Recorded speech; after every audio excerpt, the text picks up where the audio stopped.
Everyone. For those who don't know me, I'm Juanita Ford, COO with Hospitality Newfoundland and Labrador, and will be your MC for today's webinar. I'd like to welcome everyone to today's free webinar, Ramping Up for the Curve as the Curve Flattens. The webinar will help tourism business operators and of any size gain insight into global landscape of COVID-19 and how countries and businesses are reopening cautiously. This webinar will provide research examples of what measures are being mandated in the reopening phase and what measures could likely be implemented in Canada. We will also explore the cultural norms that have shifted and how the consumer will likely now interact with your business. The webinar will also look at what measures will likely need to be implemented in the transition phase to protect our customer and our team members based on historical crisis situation and business forecasting by the province. We will explore likely anticipated business levels and how to plan and market accordingly. This webinar is being brought to you in partnership with the Department of Tourism, Culture, Industry, Innovation, and with the Atlantic Canada Opportunities Agency. We're also partnering with our regional partners in the destination management organizations such as Adventure Central, Destination Labrador, Destination St. John's, Go Western, and Legendary Coast. We'll be hosted by seasoned tourism professional Eva Gooch. With 18 years of facilitation experience working with Canadian tourism operators and destination provincial marketing organizations, and a great friend of ours, and has spent many days and weeks in our province helping tourism operators. So, just as before we get started, I have a few housekeeping items. For the purpose of the Zoom windows, participants can ask questions in the Q&A box or raise their hand in the participant window. After the presentation, there will be a Q&A section. So I encourage you to please put your questions and comments forward at that time. We are doing a Q&A, so be sure to use that function as well. So without further delay, I'd like now to pass the webinar over to Eva for her presentation. Thank you.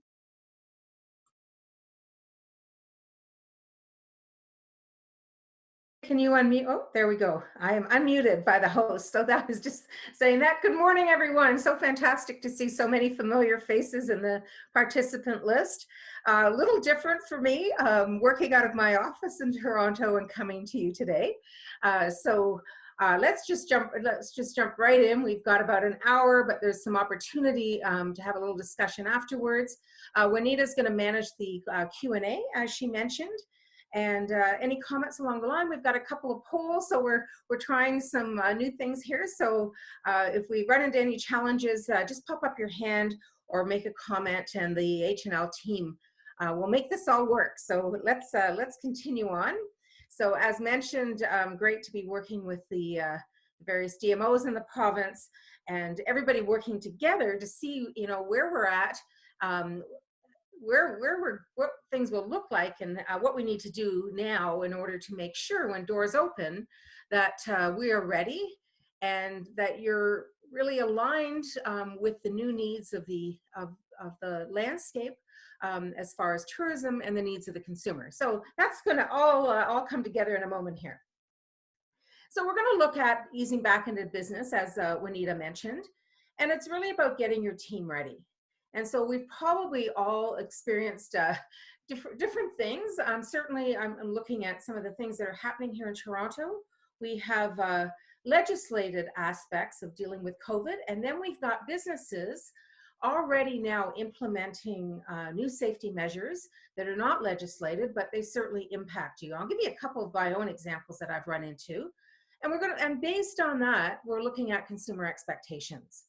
So when life is back to somewhat normal, your key markets, they may be experiencing things a little different than you are. And how do you work with all that?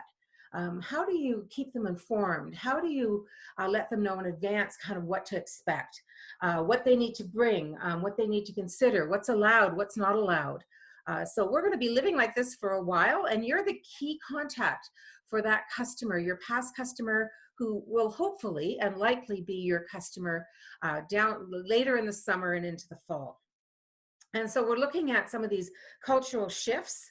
I was kind of thinking the other day, many of you I've met in workshops, and that little practice that we have, when coffee break, when you go over and grab your coffee, and you've been shaking hands all morning, and you've been touching the clicker, and you've been roaming around the meeting room, and now you grab a muffin, and with your hand you eat that muffin. I think things like that, it's kind of, we just wouldn't do that today.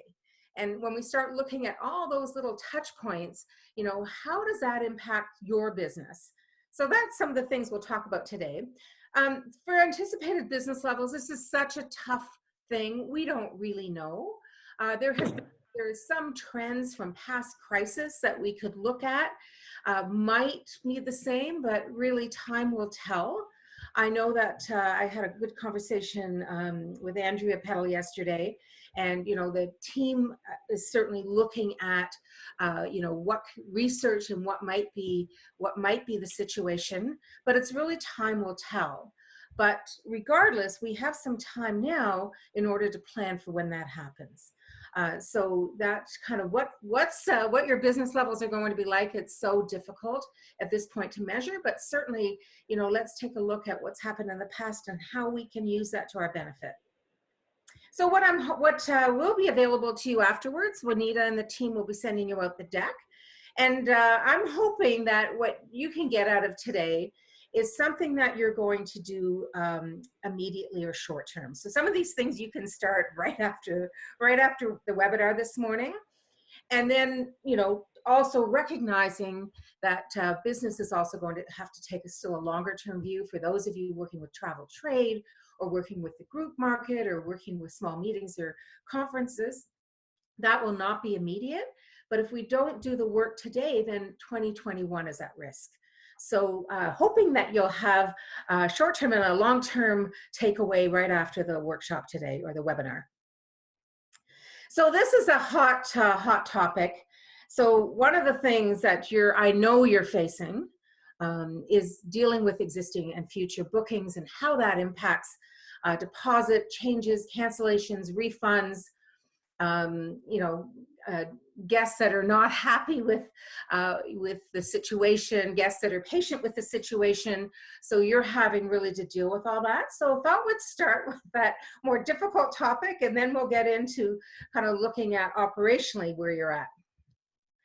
So this that you've all seen. So just if you haven't seen it, please go on to the site and grab that.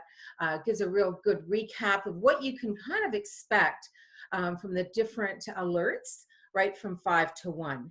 And put it here really just as a reference point. We're going to address a couple of the areas now, and how that impacts the bookings that you've already taken. Because right now, if you have bookings for May, those travelers can't come into the province. If you have US travelers, they're not allowed to cross the border. Same with the international market. So, what is that? How does that impact you as far as the deposit you've already taken? And so the reality today, I love this little clip. It's kind of loading life, please wait. And that's kind of where we're at. So all inbound travel right now, and in-province travel is currently banned. Leisure travel is on hold. We're all aware of that. But you still have businesses that you're paying expenses for, and you have anticipated revenue based on bookings that you've taken that are now possibly at risk. So right now what we know is that really everything is on hold. At level 4, the beginning of some loosening, but it doesn't mean tourists coming to your business. And then we're moving into level 3, and now we've got larger groups. We've got some campsites for the day. I just pulled out some of the key points that relate more to the tourism. You can do some shopping, but there's going to be some restrictions. You can maybe go to the spa, but there'll be some guidelines. Bars and lounges remain closed. If you have been operating a buffet, and it could be in your small inn that you do a little breakfast buffet, all those things are now not allowed right now, and could be that way for a little while. No dates known at this point, but if we're knowing that this is the situation now, what changes do I need to make now in order to accommodate that? What do I need to order? What am I going to do differently? If we wait, take advantage of the time that you have now in order to prepare for that versus waiting. And then, level 2 and 1, no date either, then hopefully things somewhat back to normal. And so, what can you do now? So one of it is certainly working with H&L, and they're right now showing they're already here supporting you as they always do. And so they have with their One Industry Readiness consultations. If you're not sure what that's all about, please jump out to one of the team afterwards, and they'll give you a little more information on that. And so kind of looking at, May 11th and, around 28 days, maybe longer, any bookings prior to June 11th need to be addressed, because those travelers probably won't be able to come to your business. Again, I'm using the word probably and likely because there's no definitive answer at this point, though a pretty good idea that if you've got bookings up until that point, there needs to be some considerations and a discussion and a plan. And those that are traveling afterwards, is staying in touch with them, letting them, you're going to know what's happening before they will. And certainly the legislative things, it's easy to find. But I'll give you an example. The other day, I've been out walking very, very early to avoid people as, during the day, things get a little busier. So walking up in a neighborhood, and there's a large grocery store. And I thought, oh, great, I'm here now. And there's no lineup, which is really rare and really fantastic. And I'll go in and pick up a few things. And as I, wanted to enter the store, a brand new sign that said no mask, no entry. So I couldn't go in. And this is, again, not legislated. It's something that has just popped up. So the businesses are now using health safety as a differentiator. So this now means this, it could mean, it doesn't necessarily mean, but I think the interpretation could be this is a safer place to shop, so shop here. So interesting. And the same, I was on my way to the bank, try to avoid that as well. And of course, there's been a security guard and lineups and all those things. And this time I had to use my phone and take a picture of a QR code on the window. Up popped a waiting list, asked me why I was coming to the bank, and said, it's going to be about 30 minutes. We invite you to go back to your car and we'll text you when we're ready for you. So, businesses using technology to kind of deal with this. It was actually, at first I thought it was this kind of odd, and then it was kind of nice. It wasn't a particularly warm day, way more comfortable in my car. So, what are some of the things that are happening out there? And what are things that you can do in your business? And then staff and guest safety. So certainly your business has been clean all along, but now that standard of cleanliness has just gone to a new level. You may not have been actually wiping the door handle after every person touched it, or wiping down the Interact, the direct payment or the payment machine. So some of these things now are expected from customers, and they, this will vary as well depending on where your customers are coming from. If they're coming from an area that has been extremely strict, they're going to anticipate that level. And so one of it, they might be concerned if that's not happening. They might view this as not as clean as it could be. And it's so hard to predict how people will think. And so we're now kind of looking at, by the time we're back out traveling, we will have been, many months in our homes and many months living with tight restrictions. And that's going to it took a while to ease into it. It's going to take a while to ease out of it. So just a question here. So I'm going to pass this over. Juanita's one step ahead of me. So did you have a personal travel plan get canceled on you due to COVID-19? So let's get a show on this. How many of you got a note from your airline or a hotel or wherever, a cruise company, wherever you were going, saying, sorry, not open for business, booking canceled?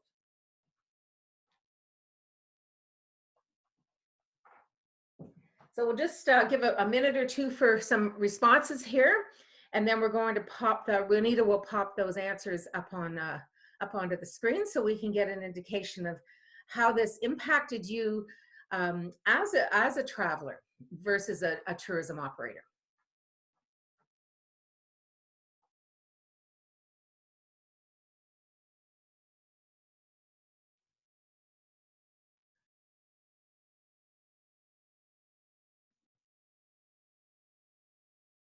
Okay, so about half the group. So very interesting. 51 yes, 41 no. So a good indication. And so those of you that that were in that 51% group probably had to deal with perhaps hoping for a refund, and then discovering that you're going to get a travel credit. Maybe others that you've lost some money. There are a whole range. And so now why I've asked that question is now we're going to look at it from the other side. Okay, so Juanita, thank you. So it's really about finding a balance. So you had existing policies, the customer agreed to them, or you as the traveler agreed to them when you put your credit card into the the booking site or the airline site or wherever it was you made the purchase. And so there's existing policies on one side, and then there's cash flow. So, and beyond the cash flow, there's a sense of security that you knew you had this business on the books. You may have been, adjusting your business accordingly based on what you had on the books. Maybe you already started your hiring plans. All kinds of things happened based on that advanced booking. And so that's one side of the coin. The other side of the coin is that customer relationship. And then based on that, the long-term business impact. So I'm not sure in that 51% of how many of you were frustrated to the point that you may not use that travel company or tourism business again, because you were not satisfied with how they handled the whole deposit cancellation, booking, rebooking. So this is the balance, and it's a tough balance. And again, it's, there's an impact from the choices you make, and there's an impact short term, but we also have to really keep our eye on that long-term impact. And so it comes down to be really clear on your goals and prioritize. If you happen to be in a business where your repeat factor has very little impact on your business, okay, that, I'm going to go back to that. It's not a tourism business, but back to the example of a mask maker. Like, hopefully this, that person now selling masks is not planning on a long-term business strategy. It's kind of, you go in, you buy your mask, you're done. So that relationship with the customer is, probably not as critical. So what are your goals, and what is your reality? If you're dependent, or if you're one of these businesses, and there's so many of you in Newfoundland and Labrador that pride yourself on the fact that, I have a 70% repeat factor. I have that same family come to me every August. So now things shift. And then considering the options. So if I, have the policy and impose that policy and do not flex on it, yes, I get the cash flow, but what is the long-term impact? And so it could be different by customer, and it could be different based on your own business plan. So it's really kind of looking beyond that transaction and looking at the bigger picture. And then it's really coming up with a communication plan. And so much of that is, it's not the message itself, it's how that message is delivered. And is it done in partnership? We are all in this together, and we certainly can leverage that. People understand that there are two sides, as we just looked at. And so with your existing bookings, you've got the reality that they can't come. The borders are closed.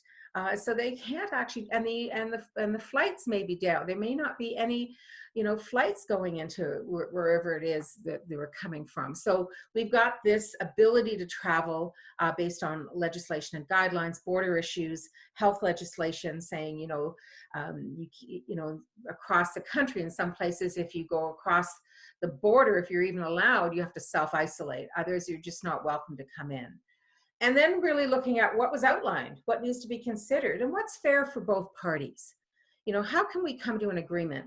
And I have done similar workshop in other provinces, and some really interesting ideas. Everybody's facing the same thing, but how can we come up with still a win-win that everybody's leaving going, this is fair and the relationship remains intact.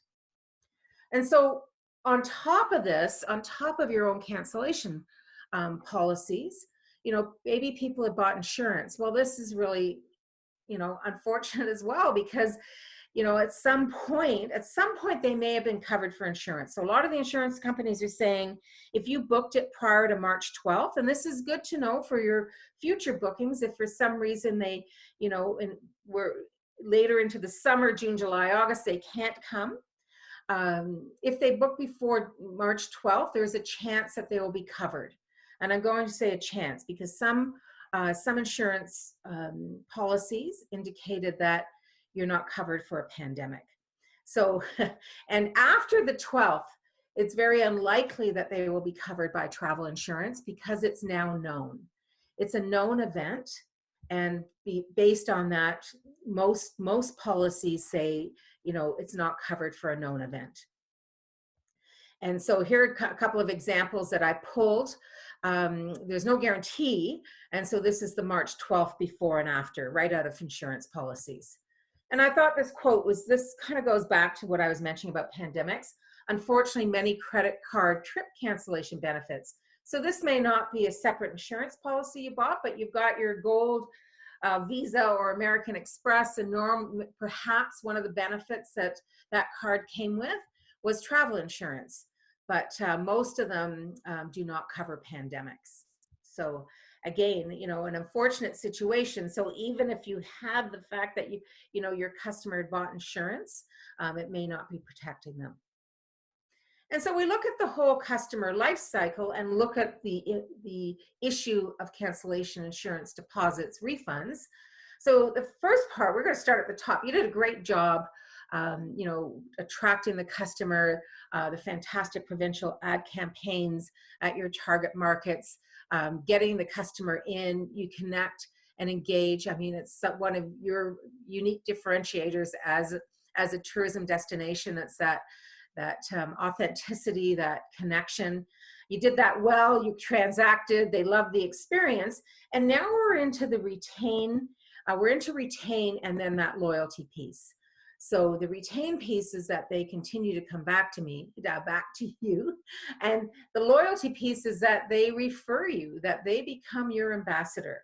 And so is this at risk?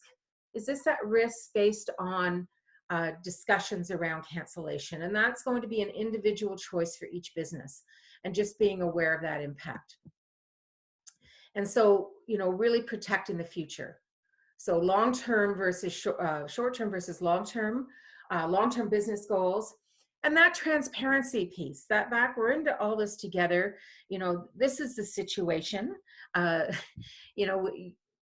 You've lost 2 months or several weeks, several months, a good chunk of the year, and having the conversation with the customer, what would be fair? You come with us every year for the last 6. Can we put it into next year? Is there something we can do? Can we maybe take a little admin fee to cover some of our costs that it took us to transact and to put all this together? And having that conversation and coming up with something that's fair, and making sure your reputation's intact afterwards, that everyone's still feeling good about each other through this whole process. And so really balancing cash flow and customer loyalty, asking yourself, is my business plan contingent on repeat customers? And what are your long-term business goals? Are you going to need these customers for the next 5, 10, 15 years? Or had you planned to do a shift already and you're looking at retiring?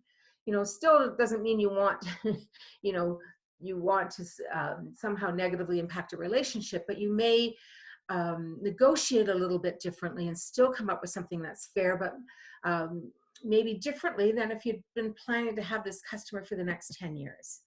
And then having the honest conversation. And so this is just a recap in general of having a difficult conversation. It's kind of remain calm. And that's so easy to say. I, as a tourism consultant and corporate trainer, most of my work has been in a meeting room on site with the client. Well, that all shifted as well. And at that first couple of days is remaining calm and kind of going, hey, the world is kind of rug got pulled out from under me and the world has changed. But, okay, we can still get through this. Just life is a little different. And I love the fact that life is a little different and I'm talking to you this way today. And so when we're going through a difficult conversation is really listening and without judgment. So if the initial approach is, how am I going to tell them that they're not getting their money back, or I'm not giving X amount back, it's going to taint the whole conversation. So, hearing the story, why is it they can't travel? What's happened? Perhaps if, the family member has fallen ill, having that conversation, clarifying, and then showing some empathy. I mean, I think the empathy level really in general has raised. People have compassion and understanding, and everyone's been impacted. And then coming up with some ideas. And so this is the part where the relationship is key. And you have a great relationship with your customers. So how can you brainstorm and figure out something that's fair for both of you and then agree on a solution? And so this is the best approach. Sending an email out, re-outlining the cancellation policy without the conversation, you might be at a disadvantage. Have the conversation. It always makes things a little easier, because now you've got two humans talking to each other with a problem, trying to figure it out. Okay, and loyal customers, they don't just come back, they don't simply recommend you, they insist that their friends do business with you. And you want to keep that top of mind so you don't lose that. And so for future bookings, it's a little different.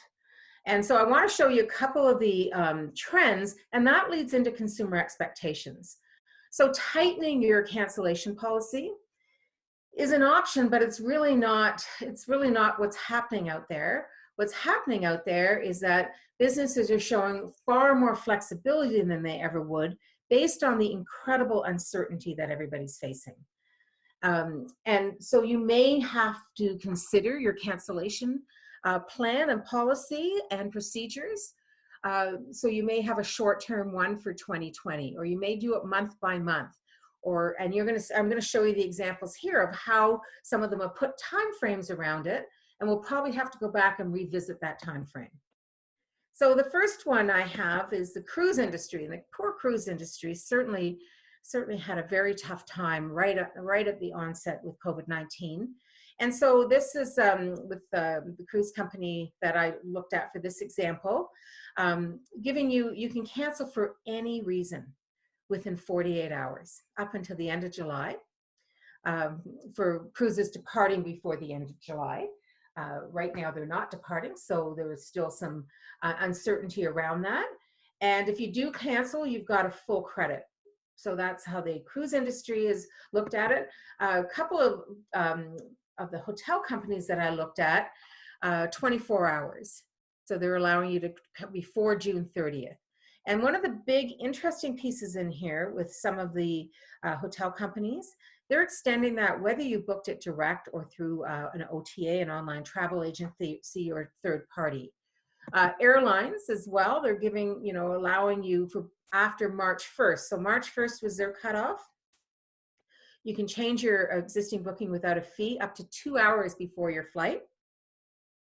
And then you've got 24 months to reuse that credit. So these are just some examples. And, when you're looking at developing a shift or a small change or interim cancellation policy, do lots of research, look at other provinces of businesses perhaps similar to you or similar in size, similar in scope, similar in offering, and see what others are doing and get some ideas. Get some ideas on how you can revise that. And so we look at the time to connect, communicate, revise, and resolve. The time is now. It's far more, it impacts the relationship far more if you're calling up a customer instead of them having to call you. So saying, I know you've got this booking. This is our situation right now. Let's talk about it. Do you want to hold on to it? Do we want to make some changes? Taking a real proactive stand with your customer base.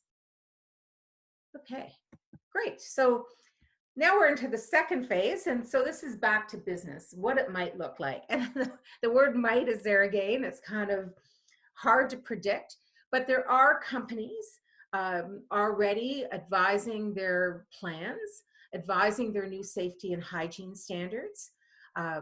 You know, every day it's kind of now I'm seeing shifts. There was another grocery store I was in, Metro, you have those as well, I believe, and they had a separate desk for the first time, a separate desk set up right at the entrance, and an employee had to check in every day and be interviewed.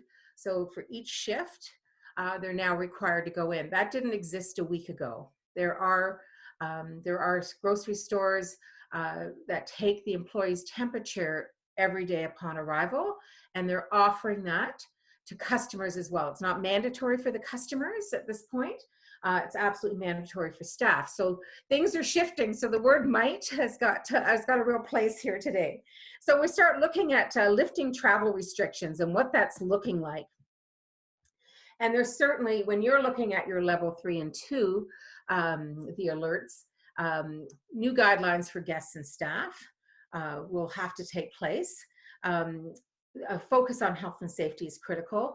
So focus on health and safety for the pure fact of health and safety, but people are also using health and safety measures as a differentiator for their business, saying we are required to do X by law, by legislation, and we have chosen to add all these extra measures so you are safe. And so based on that, some existing operating methods will need to change. And so the guidelines, the minimum are outlined. They're starting to be outlined nationally and provincially. They may change. And the businesses are innovating, as I mentioned, introducing higher standards. And the guests will need to know what to expect. So if masks are now mandatory, in some countries, masks are absolutely mandatory. In some countries, the maximum number that can be out walking together are 2. Others, it's much higher. We've got the bubbles coming up that you can interact with another household. Not everybody has that option. So guests will need to know what to expect in your province, in your region. And I'm going to say in region because they're going to use the services and experiences and offerings in that region, and then within your business. And so, as I mentioned, taking the staff temperature, daily staff check-in, the app that I mentioned, when I had some dog biscuits delivered by Amazon the other day, and the driver knocked on the door, left the parcel on the porch, and then advised me that he had just sanitized the box. He had wiped everything down. So again, not a requirement, but a measure in order to gain customer satisfaction and customer loyalty. So I thought that was fantastic. And so here we've got some of the things happening out there. I pulled a couple of the big hotel brands, and I know we've got a lot of independent businesses, which is part of the big charm of Newfoundland and Labrador. But the big brands are setting some of the standards. And so looking at a variety of brands, maybe other brands in your region or city or town, of what they're doing, because maybe that customer is considering them or you. And so now, in the past, perhaps a decision had been made on amenities, location, services, TripAdvisor rating, and price, and now you're going to add health and safety in there. That, we've always wanted a clean establishment, but not to the point that we want it and expect it now. So as of September, every Hyatt hotel will have a hygiene manager. So brand new role. We've got another company here having made training available to support our franchisees and our managed and owned hotels in achieving the highest standards of cleanliness, disinfection, and hygiene. So training programs are starting now for hotel companies that have a number, they've got franchisees across the world. Hilton, they've got a whole new clean program. They've partnered with Lifecycle on a branding perspective, encouraging things like keyless entry, minimizing as many touch points as possible. Marriott, sorry, that was Marriott with the Lysol hospital grade disinfection. They're, have got machines that will kind of vape the room upon departure. Some right now are leaving the room vacant for 24 to 48 hours. No contact with staff. If you want towels or anything, it's left outside your door. So a whole different way of operating. And that may be around for a while, and very interesting to see the brands using health and safety as a marketing tool and a differentiator. So what are your training practices? Consider how you need to, what about group size? So as we're looking at group sizes and your different alerts increasing, how are you going to manage that? Perhaps you've had a setup where you had a couple of meeting rooms in the past, and there was a concept, many hotels have an open kind of coffee break area. Well, all of a sudden now that might not be able to happen for a while. So how are you going to do things differently? Social distancing in a B&B. So how are you going to do that at breakfast? Are you going to have to stagger times differently? Are you going to give the option of having it delivered to the room? Or it's going to be in the room that, when they arrive and it's in the fridge, or all kinds of different options, but considering those now. And those high area touch points, like how are you going to keep those clean? Are there sanitation products that you're going to, right now you may have hair conditioner, soap, shampoo, and shower gel in the room. Are you going to add a hand sanitizer? Are you going to have masks available for the guests in case they ask? Again, it could be for purchase. It doesn't have to be for free. But, are there things that your guests are going to be needing that are different from what you're doing now? And then what about the food, the whole food service piece? How are you going to deal with that? It could be that, as we're opening up in stages, maybe there's a point that visitors can come into your business or your region and your province, but the restaurants and bars are not at the same operating place that they had been in the past.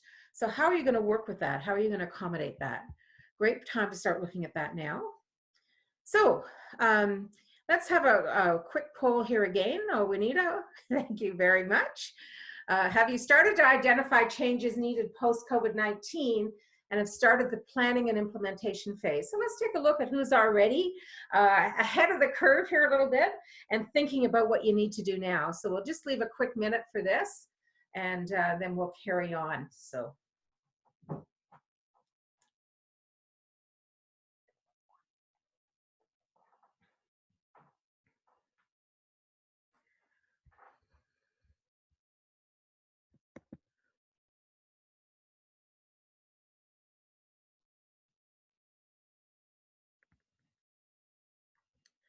I just spotted the question up here as well, which I'll address right after the poll about tour companies. So great comment or question. We'll talk about that in a moment.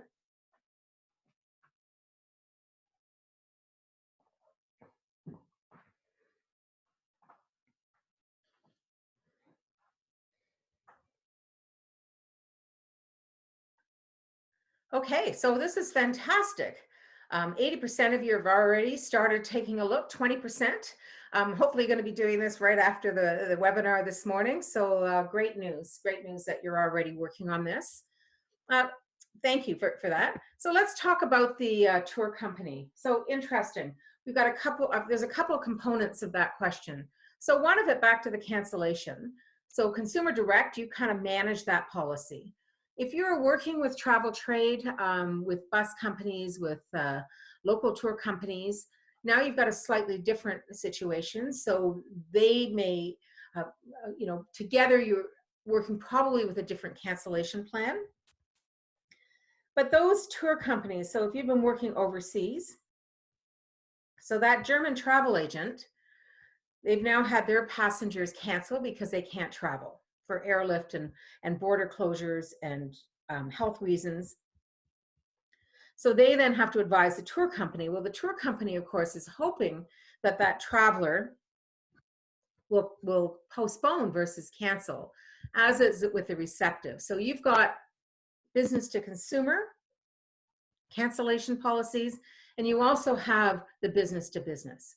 And it's a very interesting comment. I'm not sure how I'm not sure when a bus of 40 passengers will be able to roll up to your business. That's a well beyond the group sizes that are kind of being discussed now. So that'll be interesting. And does the tour company then adapt and change? Do they end up looking at those big bus departure dates, and now they're going to run 4 smaller tours? Or they're, maybe that's going to impact the bus industry. They're going to want smaller passenger vans, or they're going to have the big bus but leave every second seat vacant. Interesting question. And there will be some changes, particularly when we're looking at 2020. Hopefully by 2021, we're back to business as normal. Time will tell. Okay, Juanita, I need my, I need to be able to move the picture, the screen. Thank you so much. I knew there was a word for that. So let's use the Q&A function. So let's talk about those touch points. So what are touch points that may require immediate attention in your business? So if you can pop that answer up into the Q&A function. Whoops, sorry. Just trying to get my, okay. So I got a couple in here now.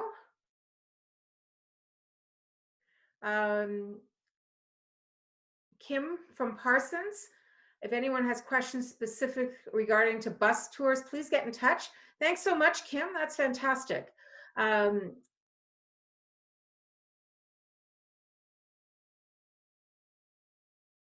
Okay, how do we demonstrate all the measures that are being taken to establish confidence and convince government to relax? Yeah, that's a really tricky one. I don't know if I want to touch that one. I'm not quite, it's really a partnership again. And I think working with your industry, voicing your opinion, working with H&L, probably the best place to start. So touch points, boat rafting, fantastic, Carol Ann, thank you. Shared equipment for nature viewing. Social distancing in the dining room absolutely is going to be an issue. So these are all different touch points. Hands-on interactives at the Science Center, fantastic. Yeah, how are you going to deal with that? Each time, PayPad, remote TV controls. So interesting. I'm going to go back in the hotel side of it. What some of the companies are doing, they're taking the coffee makers out of the rooms, because people pick those up and take them to the bathroom and fill them with water, and so now they're on request basis only. They're taking some of the glassware and things out of the room. So great example of why, if that's something you choose to do, might be important to let your customer know in advance that the coffee maker is no longer in the room. We encourage you to bring your own glassware. We'll have plastic available if you like, but if you want regular glassware, maybe that's something you want to bring.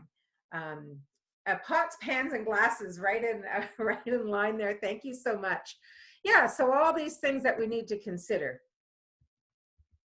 If I can get my mouse back, Juanita. Okay, so really the recap here is what is coming and how can you plan? And it's really tough. I totally empathize. It's so tough to plan when you don't actually know, you don't have the clear picture, the full picture.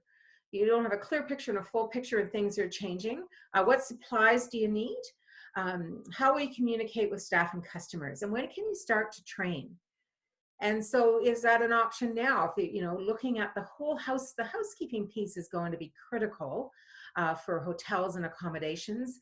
The restaurant, the cleanliness aspect there, the cleaning, it was always clean, but now the clean standard is increased. Okay, and so I want to talk a little bit here on tourism recovery. This section is probably going to be the Vegas, so bear with me here, but I'll share what I have, and certainly if we have anybody that would like to from the department or anyone else jump in, please do. What we know is that we'll all want to get out of our house. We spend a lot of time in our house, And so it appears that the immediate focus will be on VFR, or visiting friends and relatives. And the next is a leisure getaway, and probably looking at that local drive market. The short haul, longer drive market might, after the local market, you're going to probably be looking at Canada short haul, long haul and US markets and international. Months away, or it may not happen in 2020, might be a 2021 focus. Air travelers are going to take a lot longer. And one of the things that we learned, and again, it's a different situation, but we're looking at SARS. SARS seemed like a big deal at the time. I mean, in comparison to this, it had such little impact on our daily living, where this has had an enormous, enormous impact. So after SARS and after 9/11, for one was health reasons, one was safety, is that travelers were considering driving longer distances. So you may notice that the market that may have flown in the past might consider driving. So they're going to do a road trip, maybe stop in a couple of provinces and then hit Newfoundland and Labrador. And as we know, some activities will open sooner than others, and hopefully that those, as they open, inspire some travel. And so this is here. I know you can't read it, but it was really more to show you some of the resources out there. So this was put together by Destination Canada, their Response, Recover and Resilience program. I've got the link there for you. Certainly encourage you to take a look at what they're planning. I've got a couple of forecasts from them on the next slide to show you. And Newfoundland and Labrador is following the DC, or Destination Canada, lead with the Response, Recovery and Rebound program. And as that information is available, it'll be sent out to you. And so in here, looking at summary of COVID-19 related travel spending losses in 2 scenarios. So looking at a baseline scenario and worst case scenario. So 2020, big drops, as you can see here. And this is in comparison, we've got a comparison to 2019. And as we're looking at 2020, there's on the baseline, it's actually pretty good. It's, we're looking at a pretty good recovery in here. Worst case scenario, there's still some work to do. So again, this is kind of running some scenarios and models and kind of figuring out where we're at as things shift, and depending on when vaccines come out and what numbers look like, everything will change. So what we might anticipate, yeah, absolutely not a surprise, high sensitivity to health and safety. Family market will likely be strong, and some experience and activities will open up sooner than others. And really, that's your role, and that's something you're going to be aware of, kind of provincially and locally, and letting your customers know that this is now open. Great time to come back. I know this is one of the things you love to do in our town, and fantastic news, it's opening on Saturday. So great opportunity to use the news to really stay in touch with your customers. And hopefully through lots of contact, you'll be first of mind or top of mind as things open up. Plan short-term and long-term, focus on short-term business, nurture relationships for the long-term. Consider short-term operations and impact on staff and customers. How is that going to look? And this is a great opportunity for some innovation. And just some of the things that we've probably seen, just looking at the first month, the number of companies that were offering free online services, things that we thought we could only do face-to-face or on-site in a business, we're now looking at online. Clothing manufacturers now making masks. Online yoga and online learning has become, it's pretty cool. It's kind of, you get to stay in your own home. You don't have to drive. So lots of things coming out of that. So what are some things that you can do and innovate? Some of the businesses, in order to stay in touch with their customers, are, having the chef, or maybe you're the chef, maybe you're the cook on site, and running some free food demos. So maybe those fantastic waffles you make in your B&B, and doing a quick little video clip and sending it out to your customer base. So looking at ways to innovate from a product, innovate from a marketing and communication standpoint. And so a recap of what we've covered, and then we're going to open it up for some dialogue and questions. Oh, sorry, typo there. Be clear on your goals and cancellation policies.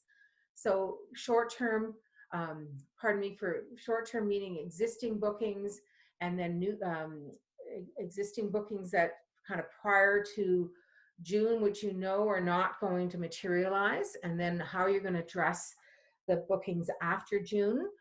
Communications and restrictions, advise past customers the current situation, invite them back. Have communication ready for your health and safety plan. Consider developing some local experiences. So if we know that it's going to be more of a local market, particularly initial in-province travel, how is that different perhaps than your out-of-province travel or your international travel? Do you have products and experiences for that in-province? What are they looking for?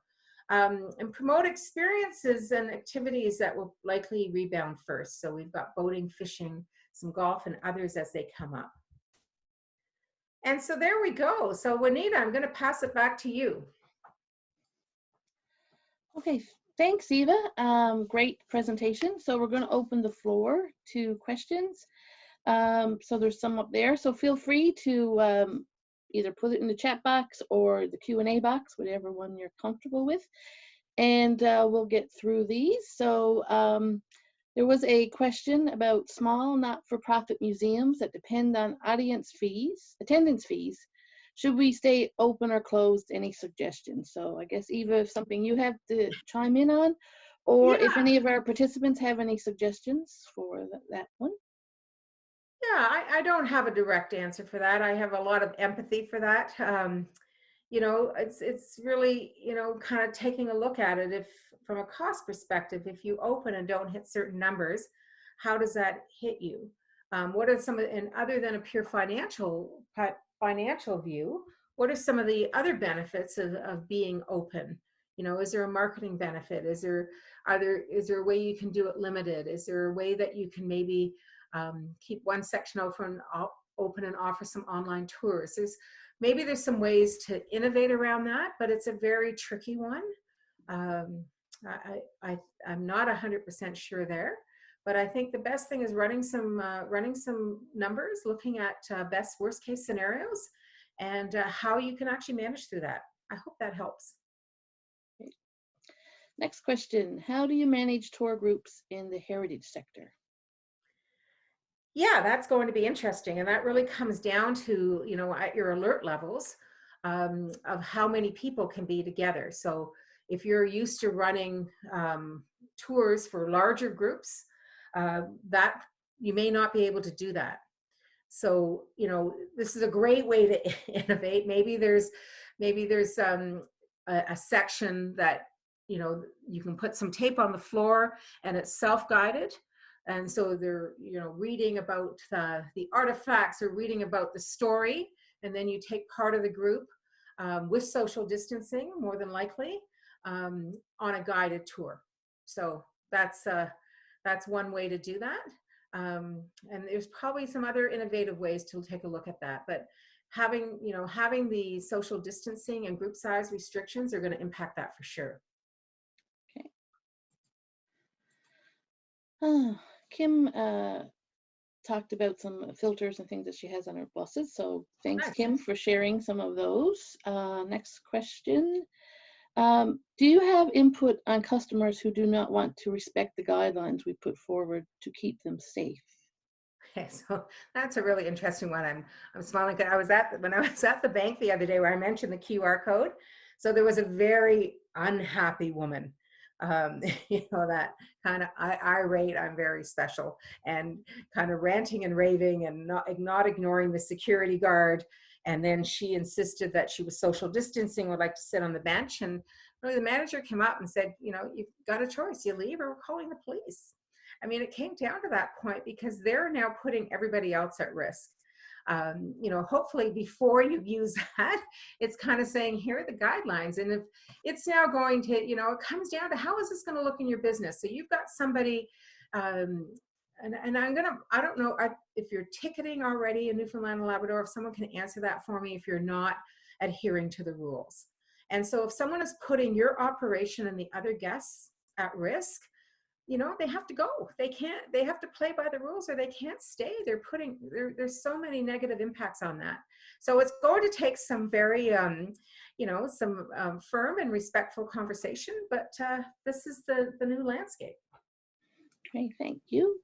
Gordon's question, at what level do tourism companies enable to open? He's indicating a level 2. What particular time? And as I said, Gordon, the alert levels are kind of fluid depending on how we make out going forward. And there's different tourism companies in each different level. So it'd be good to reference that little spreadsheet that Eva had at the beginning of the session, and I can send you a copy after the webinar is over. Thanks, okay, next one, Ken from Museum Association here. He says to any of the museums on the call, if you have questions about opening your museums, to give him a call. Fantastic, thank you, Ken. All right, done. Hey, should we start encouraging our July clients who are out of the province to postpone until the fall or 2021? Wow, what a fantastic question. I wish I had a crystal ball to answer that for you. You know, and I think from a planning perspective, and maybe it's a conversation. I don't have a direct answer for you, but having a conversation with your July clients saying this is where we're at this point we don't have a date, it could run into July, and giving them the option now to come into the fall or next year. That might be the approach. It's really a partnership, I think, with the guest what I would recommend is the best approach. It helps for the relationship and it helps for the business overall. So I hope I answered that for you. Great. Okay, Charlotte wants to know, what advice do you have for setting prices for 2021? What are the considerations for maintaining the same prices or not? You know, such a good question. I think in there, it's really difficult. And I know for those of you, I do a lot of work in travel trade. So for those of you working in travel trade, you already have to have that information available now. I would recommend looking at, and this information is available through DC, and I'm going to shout out to the folks at the Department of Tourism, is looking at what happened after 9/11, SARS, and the economic downturn. And I think you'll be surprised because the rates, you know, in the years following, they held fairly well. So I would recommend that, taking a look at that. And if you don't have them provincially, you can certainly get them nationally and take a look what happened in other areas and help that make your decision. So looking at, past crisis would be the best approach. Okay. Jane's question is that what might happen if the alert level happens to change when there's guests have arrived or about to arrive? What happens if we revert up the scale? What would happen? And I guess, how do you handle the guest at that time? Yeah, and I think it's back to that whole piece about communication. And so, you know, letting them, managing expectations. So letting them know that things are shifting. Right now for July, we don't know. This is the situation as of today. And I think that's really all you can do. And let them know that there is a chance. And I think back to the former question that came up, you know, based on the fact there's a chance, you know, how does that work for you? Do you want to make some changes? Having the open, honest, ongoing conversation. Okay.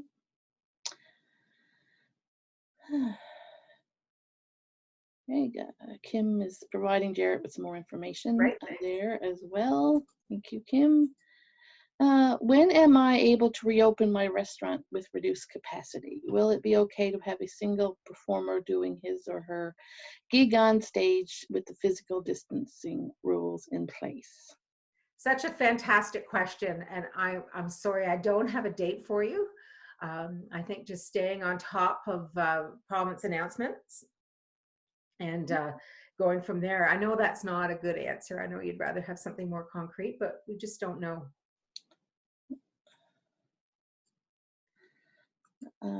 Jennifer, I can definitely make sure you have that alert levels, which kind of indicates when the restaurant could open with reduced capacity. So we'll make sure you get a copy of that after the call. Okay. All right. This one's all, there was one on commercial airlines. No, each airline's operating differently. The cancellation policies for each airline are quite different as well. Some are actually giving you a refund.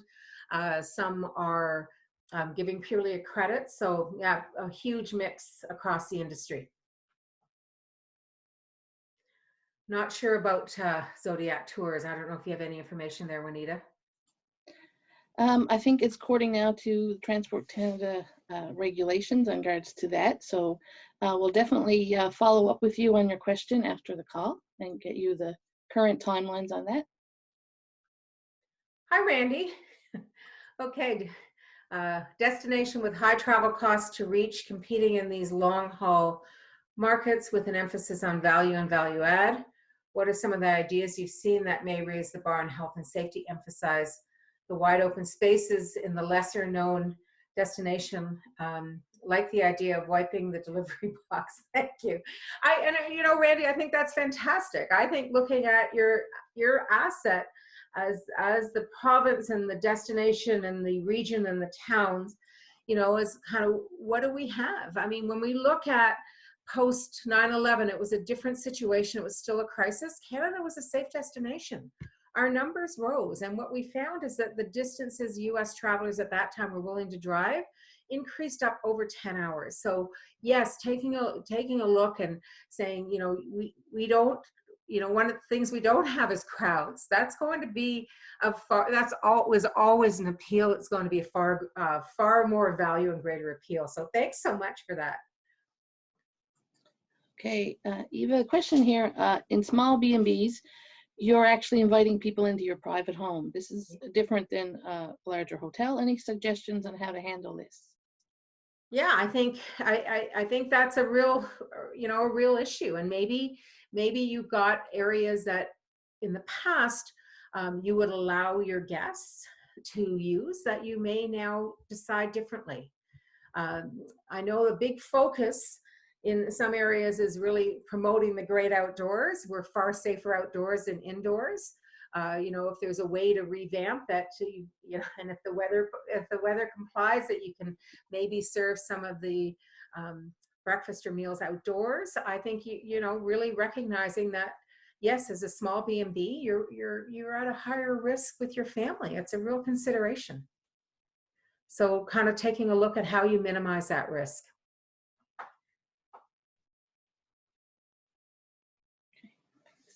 A question from Carl. I would propose that most post-COVID-19 guest-friendly accommodations option is a self-contained one-unit vacation home where guests stay and prep their own meals, electronic payments, and no staff and guest interactions. Any opinion?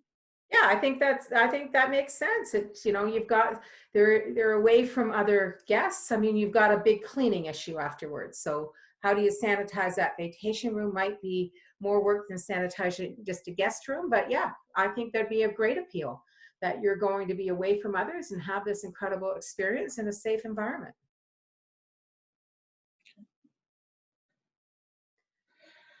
All right, we have already posted in the front of our check-in window rules that you agree to before you get to check-in. Thank you, Rita, for sharing that. Great, Rita. Most of our customers have already booked for 2021, but those who haven't have we've kept the 2020 rates. Thanks, okay. Kim. Oh, you have. Thank you for sharing that, Kim. Was there an approximate or firm date to when B&Bs can legally open? Ross, there is a guidance on accommodations and B&Bs in the province currently and how they can manage being open. So we'll make sure you get that after the call. Okay, I see the one here from Marika with the getting the customer to agree when they're interacting.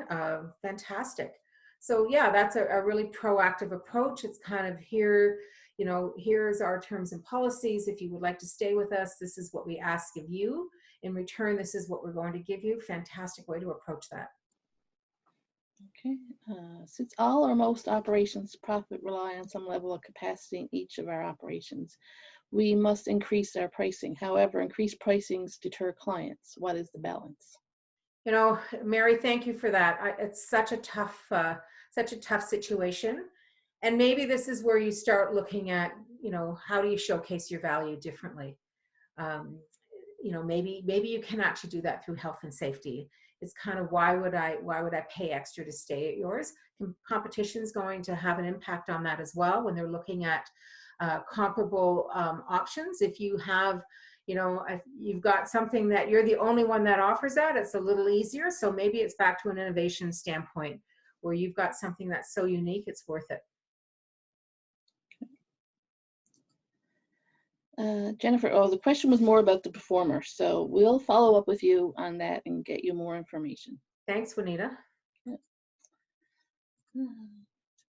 Okay. Do we know if wage subsidy programs will be extended after June the 6th to help support tourism industry? So I have no information on that. Juanita, can I pass that to you and your team? Sure, we'll follow up, but currently we don't know of any extensions. We're just working off the current information, but we'll follow up. Okay. I think the biggest concern of out-of-province guests is whether they will need to self-isolate for 14 days. Yeah, and the reality is if they need to self-isolate for 14 days, they're probably not going to come because, you're not going to travel somewhere to spend 14 days in a hotel room. So yeah, so I think, that out-of-town traveler is happening when that's lifted. Brenda, yes, we will make sure you have a copy, and we're recording the webinar and we will have it posted as well. Okay, Zodiac tours of 12 guests and under transportation approval, provincial regulations and guidelines need to be followed. Okay. I think that's answering a question. Thank you, Caroline. Thank you for that. There was a comment here on standards. Yeah. So some of the standards, Mary, will be provincially legislated. And I think, kind of looking at, and this is back to working with H&L, and Juanita, you can jump in here, some of the best practices and what's happening. I don't know what you want to talk about there from communicating that, Juanita.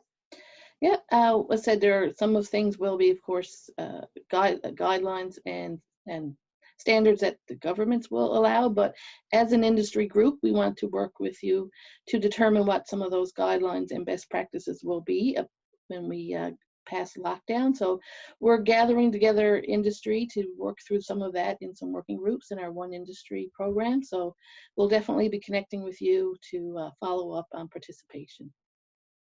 Annette, your question there about, I'm a little confused, isn't leisure travel to the province closed for the summer? The exact dates are not yet determined. So there are some dates determined if you go back to that alert plan, taking you into minimum June, but there is a possibility for later in the summer.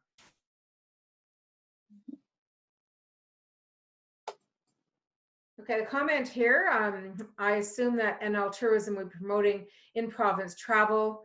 Can they focus on family experiences? Any help for how much to reduce accommodation costs for in-province travel? I know we've got some of my friends from the department online, so I'm going to gently pass that ball to you. If you'd like to make a comment in the Q&A of what's happening for in-province advertising and marketing, if there's anything in place or that's in the works. So I'm going to defer that. I'm going to deflect that, Susan, so hopefully we get a comment back. To add to Mary's question regarding a set standard for hygiene for all of us to refer to and follow, we would like that for the accommodation and restaurant service. Is that something H&L would consider providing its members? Over to you, Juanita. Well, so that's what we're focusing on now. So said we're trying to work closely with industry to make sure that those standards of hygiene are meeting health and safety requirements of the province, but are also determined by the industry themselves. And we've got here a request for some B&B standards. We've got, as a small hotel, we're already competing greatly with Airbnb, most of which are not regulated, so they can offer lower rates. So what are some of the things we can do to increase our booking and attract more businesses? Yeah, great comment. You know, I think at first it's really defining the markets, and that's going to be somewhat legislated to you. Is it in province? Is it out of province? What does that look like? And then coming up with a plan. And back to the Airbnb, I think if they are a competitor, it would be interesting for you to go onto their site and see, you know, some of the things that they're doing from a health and safety standpoint to differentiate. It's a reality out there. It's a global practice. It's not just for the province. So yeah, I think coming up with a plan, a sales and marketing and sales action plan is critical at this stage, because if you had one in place, it's changed on you. So a real need for that. In regard to Mr. Squire's question, can you share the information on B&B firm opening dates? I don't think they're available yet, but Juanita, I think you'll keep all these. Yes, we have the full log of the questions. We'll make sure who is looking for information gets it and gets an answer to their question if we can't provide it to you online today. Okay, and it's widely understood that tourists from out of province cannot come this year. I think that's an anticipation, but it hasn't actually been defined at this point for dates. So it could be later in the summer, could be later in the year, and maybe it is 2021. But from what I understand, that it is not a firm situation. It's still somewhat fluid. I have changed my refund policy to allow 100% refund of deposits at any time, locking in 2020 prices for anyone who rebooks for 2021. That's fantastic. Thank you so much for sharing that. It just disappeared on here. Here we go. Okay, that's great. And so I think that's, you know, really important if you haven't really clarified your cancellation plan. You know, now's a good time to do it. Checking with some of your industry colleagues to see how they're handling that. Always great to get input from others. Okay, this is a good one. Do we have any demographic information of who's going to have some money to spend on travel? You know, such a fantastic question, because not only do you have the situation that people can't travel, there's hundreds of thousands of people out of work. And so their number one priority may not be a trip, but it might be something local. So I don't at this point have any demographic information. Juanita, maybe we can check with the province to see if they've got anything along that line. Yes, we will, and get back to them. Okay, some more. I think Destination Canada is collecting a lot of that information in the stuff they're doing in the research. So Fantastic. Please check our website for links to Destination Canada as well. Okay, the CDC has released cleaning procedures. Fantastic. So great place to look. Staycation market. Yeah, I think a good idea to look local first. Is it possible to focus on the language to be placed in licensed accommodation? So I think that's back, we need back to cleaning and hygiene, some standards. Yep. To add to Annette's question concern, we have been told by, sorry, I keep losing the, we've been told by government officials that we're closed for the summer to tourists and CFAs with summer homes. Is there any way the government can be convinced to stay, to say we are under a temporary closure? At the moment, we are shut down. Okay, I'm going to pass that over to the Department of Tourism. Staycationers don't generally take local tours. They won't keep me in operation. I need to look at future bookings, all the help I can get. Thank you so much, Mary. And yeah, and this is really an opportunity for the industry to come together. You're already a tight group of looking at, you know, we've got this big problem. How are we going to all come to this together? Hi, Andrea. Hi, Susan. NL Tourism is planning an in-province campaign, and it will be in market when travel restrictions are due to lift. We will be looking for your packages, and we reference them during the campaign. Fantastic. Thank you so much. I'm also very concerned that the current economic climate with our provincial visitors have enough disposable income. Yeah, you know, it's a real concern. I'm not sure. in there. I think, like anything, not everybody's out of work. There's lots of people that are working from home, and so maybe part of the group will have some money, and maybe you've got, you know, a greater tier. Maybe you've got a little more cost conscious, and those that are so happy, they have been working and they're so happy to get out of their house, you're willing to spoil themselves a little. So, you know, looking at maybe working with the department and looking at some of those demographics information as it comes available. Okay. Okay. Oh, okay. Oh, there we go. Robin has a question. I noticed that most hotels are offering 24-hour cancellation policy. Is that also recommended for seasonal operations that used to follow either a 14-day cancellation window or a month? We presently have changed our cancellation policy to 72 hours, but currently would like to follow other seasonal property practices. Thank you so much, Robin. And I think it comes back to looking at the other accommodation businesses in your community. So if you've got a number of them and they're offering 24, you know, that may be appealing to certain customers, and so they may choose to book there as a result. If you're in an area where, you know, 72 hours or longer is the norm, then I really wouldn't change that. It's really kind of taking a look and seeing what others are doing and how that might impact your business. If your business is quite different from the others, 72 hours is probably still reasonable. I think 14 days and 30 days is going to get a little tougher. And I know many of you have been following that practice in the past. So I don't know if that's a definite answer there for you, Robin. It seems pretty reasonable, but see what your other industry partners are doing. I think this one's over to you. Okay. Okay. Are we getting any rebates for all the fees that we've paid this season? Tour guides, association, and licensing. Well, only thing I'm aware of right now is, of course, the Newfoundland Liquor Corporation has said that they are those fees will not need to be paid, and we're doing some refunds to license holders on that. But that's the only thing we're aware of right now. But as soon as we know, we will communicate that out to industry. Super, thank you.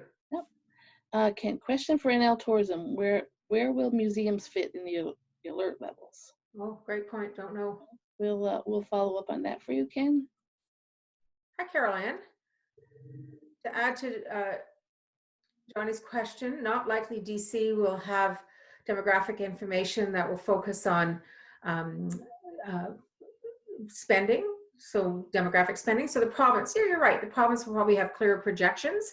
So you'll have an indication of, you can probably at least get an indication of the employment figures, and that'll give you some direction.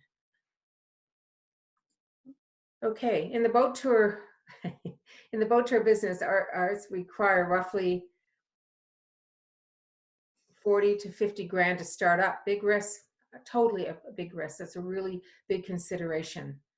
Anyone that would like to partner to provide family staycation in the province, please reach out to me. Thank you so much. Has Canada Select developed a fee policy for accommodation that do not open for this year? Juanita? I'll have to defer that to Canada Select themselves and see what they're planning there as well. I'll follow that question over to them, and they'll get back to you on that. Marika? Okay, and Andrea, great, fantastic. NL Tourism Research is looking at all the data on the Canadian and resident market. Fantastic. So reach out to Andrea and her team, and hopefully they can get you that information. To clarify my comment regarding language, it would be ideal if any staycation in-house marketing created to include an emphasis on the importance of stay in a licensed / Canada Select approved accommodation. This is an opportunity here to promote these that follow the rules. Okay, great comment. Thank you very much for the comment. We'll keep that in mind. Okay, right, okay. I've seen a few articles pop up regarding virtual tourism. Has anyone looked further into this? Yeah, there's lots coming up on that. I'm not sure of its impact, and I'm not sure of the revenue model on that. You know, really worth looking into a little bit further. Not sure, Andrea, can I toss that one to you? you know, and Carol Ann, you're there as well. Yeah, taking a look at different options. Again, a great time to innovate and look at how to do things differently. Thank you so much for that. Okay, it's 11:26. Do we have any last minute questions before we finish up for this morning? And thanks those that gave great comments in the comments box. Couldn't get to everything. Okay, one last question here, and then okay, a couple more questions, and then we'll finish this up. Please explain how it is affordable to rehire staff when out-of-province groups and individuals are not permitted to our province. Most of our reservations are out of province, about 50% cancellations at this time. How do we rehire staff considering we'll see few locals and walk-ins? Please advise for business owners who have breakfast features as well as in-suite kitchenettes. I feel it would be very expensive to have staff when standards are changed as a result of COVID-19. We'll definitely get back to you with some information on that, Hilda. And okay, could you comment on whether staycations might benefit COVID Airbnb vacation home rentals more than a typical one? Okay, I think it's just a follow-up comment. So, okay, there's some more comments there, but we will definitely follow up with any of the questions if there's some unanswered questions and get back to you with that. But so I want to thank you all for coming this morning, and thank Eva again for facilitating. She always does a great job for us, and our regional destination marketing organizations for partnering with us on this webinar this morning. A special thank you to all our members and industry professionals who attended today. Please keep an eye out for further webinars on our site. And our industry update page on our website, curated every day with up-to-date information for you. We will follow up on all your questions and make sure any information you need gets provided to you. We'll let you know when the webinar will be posted for review, and have a great day.